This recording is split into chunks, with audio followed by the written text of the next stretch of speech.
Hello ನಮಸ್ಕಾರ, welcome to my mini blog. ನಮ್ಮ ma'am ಕ್ಲಾಸಿಗೆ 5 ನಿಮಿಷ ಮುಂಚೆನೇ ಹೋಗಿ ನಾವೇ 5 ನಿಮಿಷ ಲೇಟಾಗಿ ಬಂದಿದ್ದೀವಿ ಅಂತ ಈಚೆ ಹಾಕಿದ್ರು. ಸೊ ನಮಗೂ ಅದೇ ಬೇಕಿತ್ತು. ಆ ಪಿರಿಯಡ್ ಮುಗಿಯೋವರೆಗೂ ಈಚೆನೇ ಕೂತಿದ್ವಿ. ಇಲ್ಲೊಬ್ಬರು ಸರ್ರು ತುಂಬ ಒಬಿಡಿಯಂಟ್ ಥರ ಟೈಮ್ ವೇಸ್ಟ್ ಮಾಡಬಾರ್ದು ಅಂತ ಈಚೆ ನಿಂತ್ಕೊಂಡೇ ಓದ್ತಿದ್ರು. ಹಂಗೋ ಹಿಂಗೋ ಸೆಕೆಂಡ್ ಪೀರಿಯಡ್ ಅಟೆಂಡ್ ಮಾಡಿದ್ವಿ.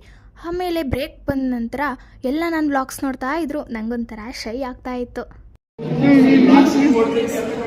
ನಾಳೆ ಕೊಪ್ಪಲಲ್ಲಿ ಇಂಟರ್ನ್ಯಾಷನಲ್ ಸೆಮಿನಾರ್ ಇತ್ತು. ಸೊ ಅಲ್ಲಿಗೆ ಹೋಗ್ತಾ ಇದ್ವಿ. ಅದಕ್ಕೋಸ್ಕರ ಸ್ವಲ್ಪ ಇನ್ಸ್ಟ್ರಕ್ಷನ್ ಕೊಡೋಕ್ಕಂತ ಕರೆದಿದ್ರು. ಲ್ಯಾಬಲ್ಲಿ ಇವರು ತುಂಬ ಚೆನ್ನಾಗಿ ಆನ್ಸರ್ ಮಾಡಿದರು ಅಂತ ಅಪ್ರಿಷಿಯೇಟ್ ಮಾಡೋಕ್ಕಂತ ನಿಲ್ಲಿಸಿದ್ರು.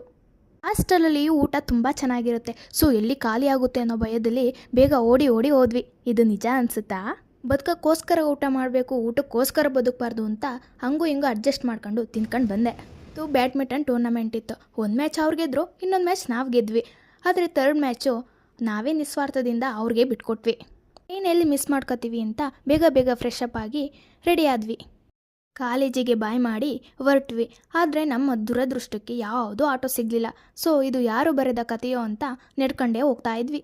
ಹಾಸನಾಂಬೆಯ ಉತ್ಸವ ಇರೋದ್ರಿಂದ ಫುಲ್ಲು ಲೈಟಿಂಗ್ಸ್. ಕೆಲವರು ನಮ್ಮ ಮನೆ ತುಂಬ ಚಿಕ್ಕ ಅಂತಾರೆ. ಆದರೆ ಕೆಲವೊಬ್ಬರಿಗೆ ಮನೆಯೇ ಇರೋದಿಲ್ಲ. ಅದಕ್ಕೆ ಇರೋದ್ರಲ್ಲೇ ಖುಷಿ ಪಡಬೇಕು. ಎಲ್ಲರೂ ಹಾಡು ಹೇಳ್ಕೊಂಡು ಅವ್ರಿವ್ರು ಮಿಮಿಕ್ ಮಾಡಿಕೊಂಡು ಖುಷಿಯಿಂದ ಹೊರಟ್ವಿ. ಗೀಟ ಆಡ್ಕೊಂಡು ಹೆಂಗೋ ರೀಚ್ ಆದ್ವಿ. ಅದಾದಮೇಲೆ ಮತ್ತೆ ಅಲ್ಲಿಂದ ಆಟೋ ಹತ್ತಿ ಹೋಗ್ತಾ ಇದ್ವಿ.